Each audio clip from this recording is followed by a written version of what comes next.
আসসালামু আলাইকুম। শুরু করছি শ্রাবণ মেঘের রোদ্দুর পর্ব ২১। লিখনীতে ইনায়া রোজ। অস্তগামী সূর্যের আলোর মতোই গোধূলির ছায়া নেমে এসেছে ঘর জুড়ে, অথচ ঘরের ভেতরে দগদগে এক উত্তপ্ত লালা রাশি ছড়িয়ে পড়েছে ধীরে ধীরে। ঘরের বাতাস থমকে গিয়ে দেয়ালের ঘড়ির কাঁটাগুলোও নিঃশব্দে থরথর করে কেঁপে কেঁপে উঠছে। সেই থমথমে পরিবেশের মধ্যেই তীক্ষ্ণ কণ্ঠে কিছুটা চেঁচিয়ে উঠল আদিবা, তোর লজ্জা করে না মেঘ? এই বাড়ির মেয়ে না হয়েও এতটা আধিপত্য ফলানোর সাহস পাস কোথা থেকে তুই? বিষণ্ণ সন্ধ্যার বাতাসে ভেসে আসা বিষাক্ত সাপের ফোঁসফোঁসানির মতোই শোনালো আদিবার কণ্ঠস্বর।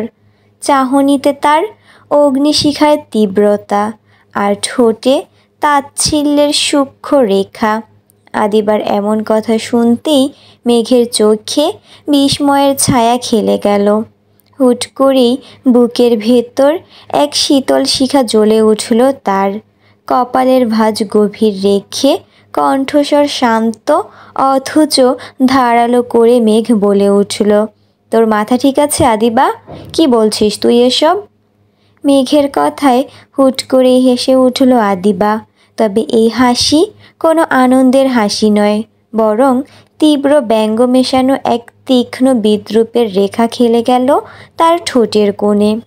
ঠিকই বলেছি, এই বাড়ির মেয়ে না হয়েও তোর দাপট দেখলে অবাক লাগে আমার। তোর জন্যই এই বাড়ির একটা মেয়েকে হারাতে হয়েছে, আবার তোর কারণেই শ্রাবণ ভাইকে কত কিছু সহ্য করতে হয়েছে। এইসবের জন্য তোর একটুও অনুশোচনা হয় না?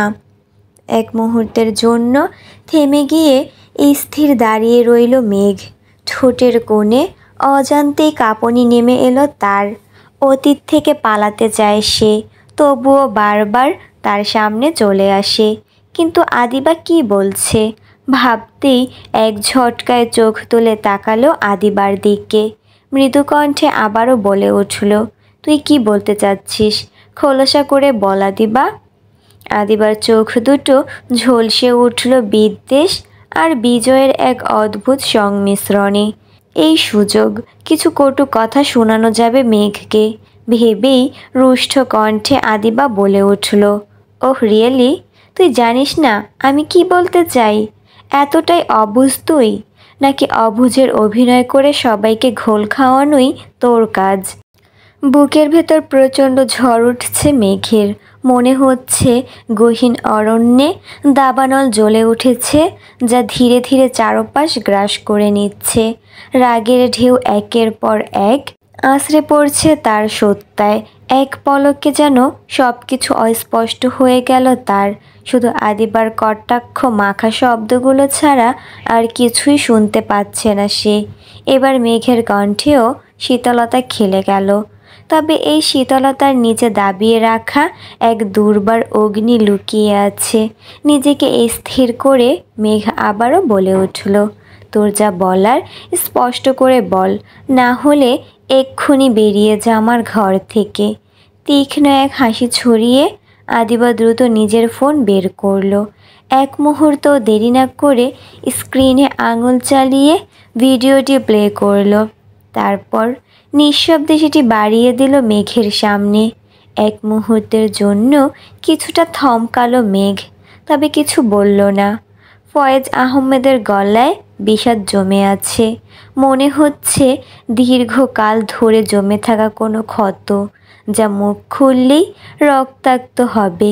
ক্লান্ত আর ভাঙা কণ্ঠস্বরে এক চিমটি আশা নিয়ে তিনি বলে উঠলেন, মেঘকে কি আমি কোনো ভালো ছেলের হাতে তুলে দিতে পারবো না রাহেলা?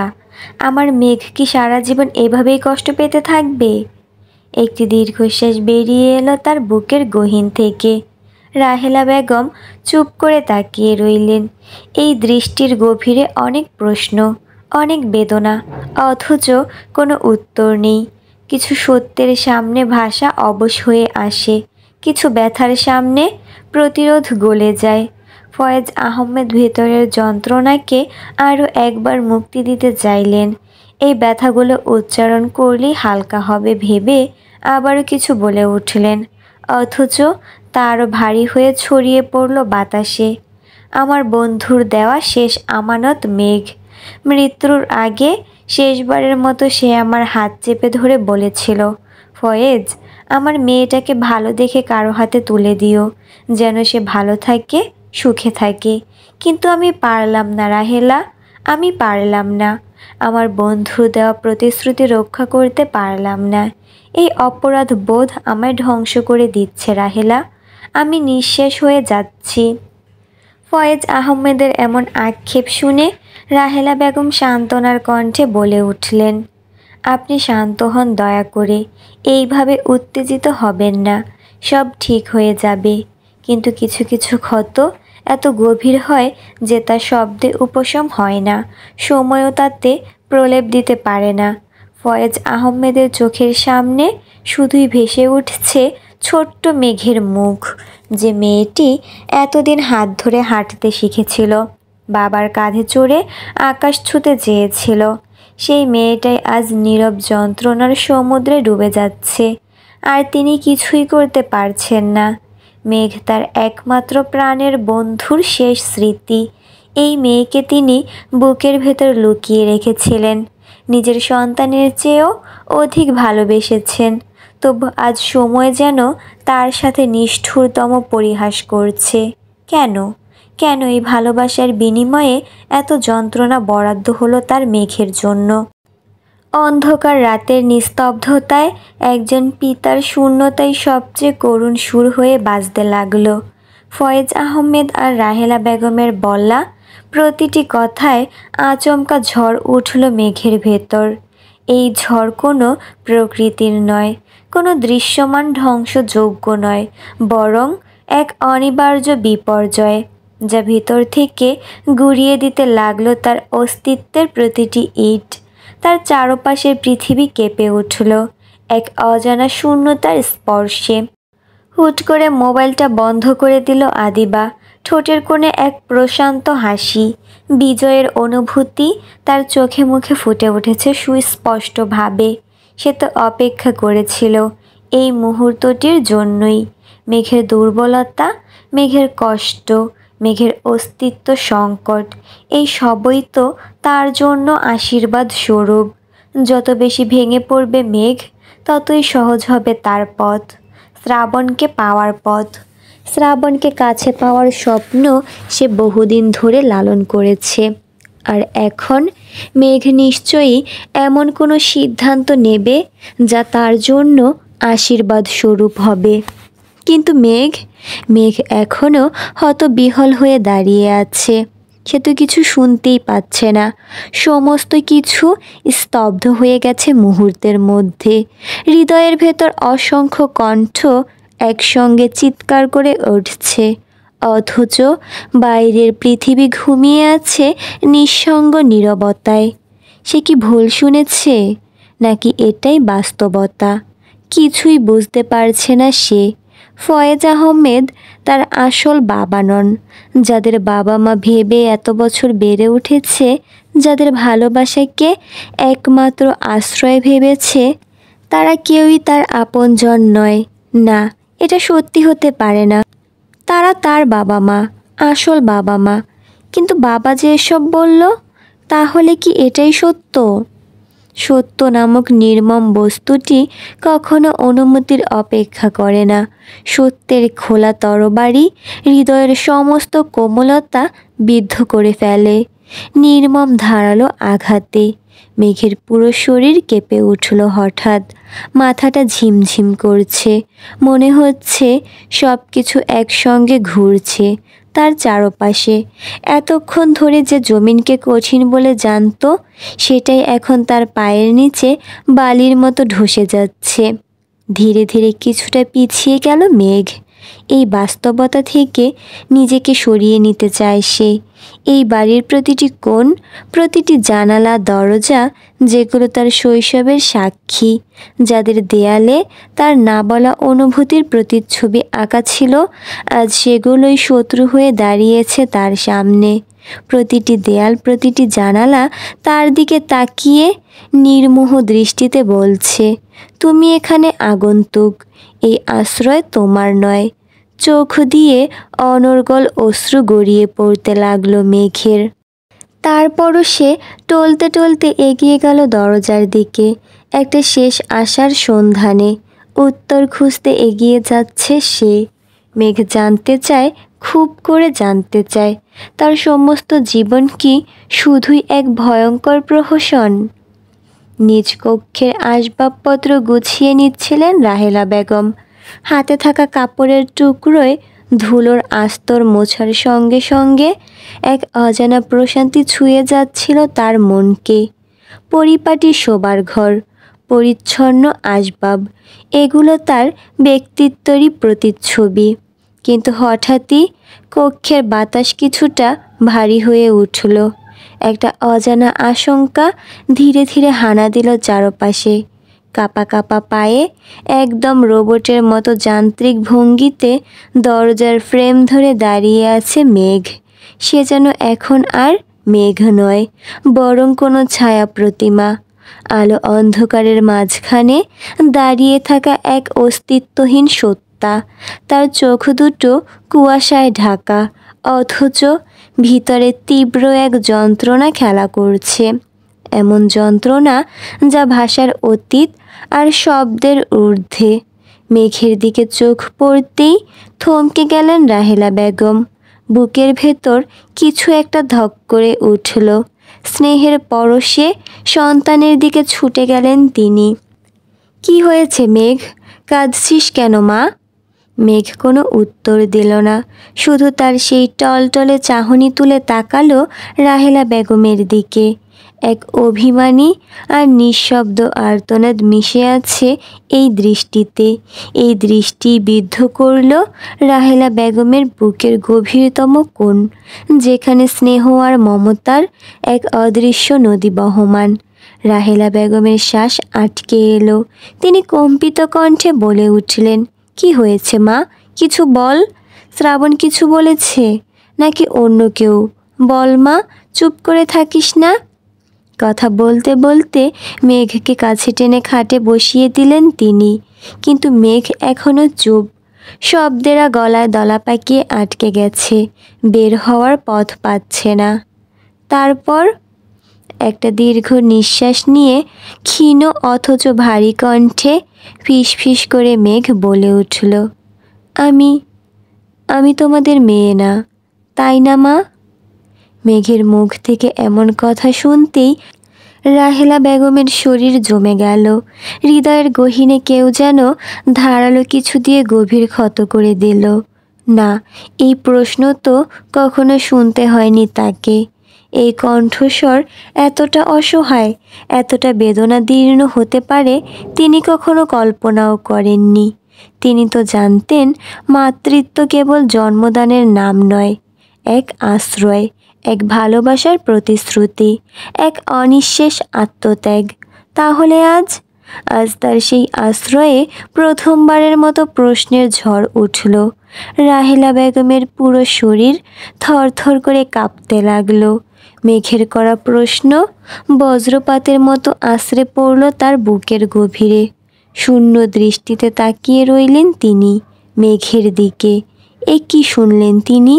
তার আদরের মেঘ, যে কন্যার জন্য দিনের পর দিন নিজের হাসিটা বিসর্জন দিয়েছেন, সেই সন্তান আজ তাকে প্রশ্ন করছে সে কি তারই মেয়ে। মেঘ আর চুপচাপ বসে থাকতে পারল না। বুকের ভেতর জমে থাকা কষ্টের পাহাড়টা মুহূর্তে ধসে পড়তে লাগলো। অঝোর ধারায় হাউমাউ করে কাঁদতে শুরু করলো সে। বুকের ভেতর এক দহন, এক দাবানল ছড়িয়ে পড়ছে তার। কিছুটা উঁচু স্বরে মেঘ বলে উঠল, বলো মা, বলো, আমি কি সত্যি তোমাদের মেয়ে নই? গলার স্বরটা কেঁপে উঠল মেঘের, চোখের পানি ঝরছে টপ টপ করে। দুহাতে শক্ত করে আঁকড়ে ধরেছে রাহেলা বেগমের শাড়ির আঁচল। এত বছর ধরে যাদের বাবা মা ভেবে বড় হলাম, যাদের ভালোবাসাকে নিজের সবচেয়ে আপন বলে জানলাম, তারা কি সত্যি আমার আপন না? এত বড় মিথ্যা আমাকে বলে গেলে মা? কেন কেন করলে এমন? ব্যথায় অভিমানে দুঃখে কণ্ঠটা ক্রমশ চিৎকারে পরিণত হচ্ছে মেঘের। রাহেলা বেগম থ হয়ে বসে রইলেন। তার হাতটা তুলে দিতে চাইলেন মেঘের মাথায়, কিন্তু হাত থেমে গেল মাঝপথে। বুকের মধ্যে রক্তক্ষরণ শুরু হয়ে গেছে তার। এ কেমন পরিণতি! যে মেয়েটাকে পরম মমতায় আগলে রেখেছেন, যে মেয়ের প্রতিটা হাসিতে তার হৃদয় উজাড় করে দিয়েছেন, সেই মেয়েই আজ তার থেকে দূরে সরে যাচ্ছে। মেঘের কান্না ক্রমেই আকাশ ফাটিয়ে ওঠার মতো হয়ে উঠছে। তোমাদের জন্য আমি কি ছিলাম? কি ছিলাম আমি? একটা দয়ার দান?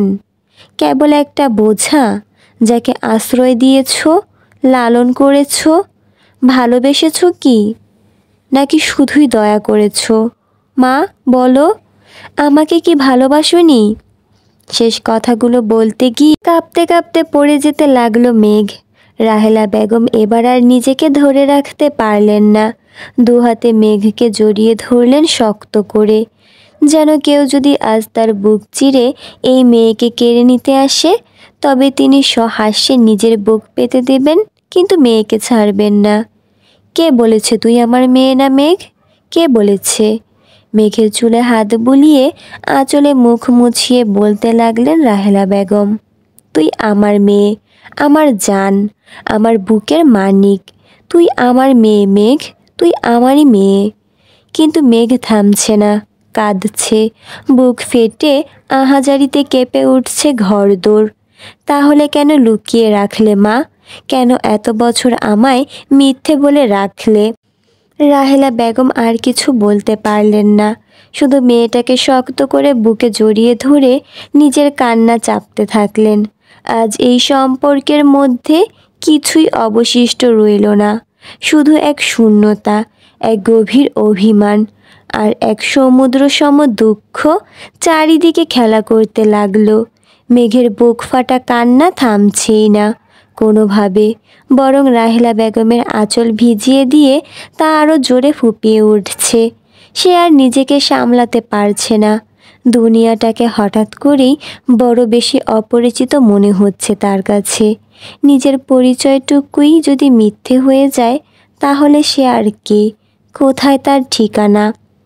রাহেলা বেগম কেবল শক্ত করে জড়িয়ে ধরে রেখেছেন তাকে, কিন্তু রাহেলা বেগমের নিঃশ্বাস ভারী হয়ে আসছে, চোখ ঝাপসা হয়ে যাচ্ছে কান্নার চাপে। এই মেয়ে তার নিজেরই তো, এত ভালোবেসে মানুষ করেছেন, নিজের রক্তের চেয়েও বেশি আগলে রেখেছেন, তবু আজ তার এই মাতৃত্বকেই প্রশ্নের মুখে ফেলে দিল ভাগ্য। মেঘ ধীরে ধীরে রাহেলা বেগমের বাঁধন থেকে নিজেকে সরিয়ে নিল। তুমি আমার মা নও, আমিও তোমাদের মেয়ে নই। কথাগুলো এমন নিঃসঙ্গ, এমন শীতল ছিল যে রাহেলা বেগম মুহূর্তে জমে গেলেন। তার হাতটা আবার এগিয়ে যেতে চাইল মেঘের দিকে, কিন্তু মেয়েটা এক ধাক্কায় সরিয়ে দিল তা। আমার নিজের কেউ নেই, তাই না? এত বছর ধরে একটা মিথ্যা নিয়ে বেঁচেছিলাম। আমি তো ভেবেছিলাম এই বাড়িটাই আমার আশ্রয়, এই মানুষগুলোই আমার আপন, কিন্তু কিছুই তো সত্যি না মা, কিছুই না। আবারও অধিক কান্নায় ভেঙে পড়তে লাগলো মেঘ। হিচকি তুলে কাঁদতে কাঁদতে আবারও বলে উঠল, আমি কার মেয়ে মা? বলো, আমার বাবা মা কে? রাহেলা বেগম এবার আর সহ্য করতে পারলেন না, অঝরে কাঁদতে কাঁদতে মেঘের হাত ধরতে গেলেন, কিন্তু সে আবারও পিছু হটে গেল। তুমি এত বছর কেন লুকিয়ে রাখলে মা? কেন? আমার কি জানার অধিকার নেই? আমাকে কেন এত বড় মিথ্যার মধ্যে ফেলে রাখলে? মেঘের কণ্ঠে শুধুই কান্না, শুধু হতাশা। এই মুহূর্তে পৃথিবীর সকল অনিশ্চয়তা ঘিরে ধরেছে তাকে। রাহেলা বেগম অসহায়ের মতো বললেন, মা, বিশ্বাস কর, আমি কখনো তোর সাথে মিথ্যা বলিনি। তোকে ভালোবেসে নিজের প্রাণ দিয়েছি। তুই যদি আমার না হোস তাহলে কে আমার মা তুই বল? কে আমার কলিজার টুকরা? ভালোবাসা কি রক্তের সম্পর্কের চেয়েও বড় মা? মেঘের কথায় রাহেলা বেগম বলে উঠলেন, তোর সাথে আমাদের সম্পর্ক রক্তের সম্পর্কেরও ঊর্ধ্বে। এই সম্পর্কের কোনো পরিমাপ হয় না মেঘ। তুই আমাদের মেয়ে। আমি বলছি তুই আমাদের মেয়ে। আমি তোমাদের মেয়ে না মা। আমি তোমাদের কেউ না। বলতে বলতে আবারও চিৎকার দিয়ে কান্নায় ভেঙে পড়ল মেঘ। এরপর আবারও বলে উঠল, তুমি আমাকে ভালোবেসেছো, সেটা সত্যি হতে পারে, কিন্তু আমি তো এতদিন ভেবে এসেছি তুমি আমার রক্তের সম্পর্কের মা। আমার পরিচয়টাই মিথ্যা ছিল। আমি কোথায় যাব এখন মা? কার কাছে যাব? কে আছে আমার? রাহেলা বেগমের মুখ দিয়ে আর কোনো কথা বের হলো না। কেবল মেয়ের দিকে ফ্যাল ফ্যাল করে চেয়ে থাকলেন তিনি। কিছুটা শোরগোল শুনতেই তড়িঘড়ি করে ঘরে প্রবেশ করলেন ফয়েজ আহমেদ। ঘরে ঢুকতেই থমকে গেলেন তিনি।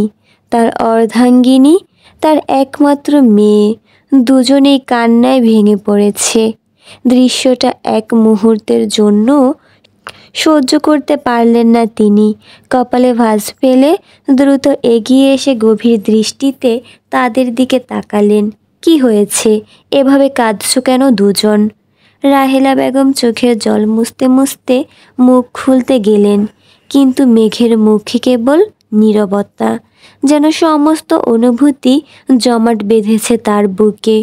ফয়েজ আহমেদ আবার কিছু বলতে যাবেন, ঠিক তখনই মেঘের গলা কেঁপে উঠল।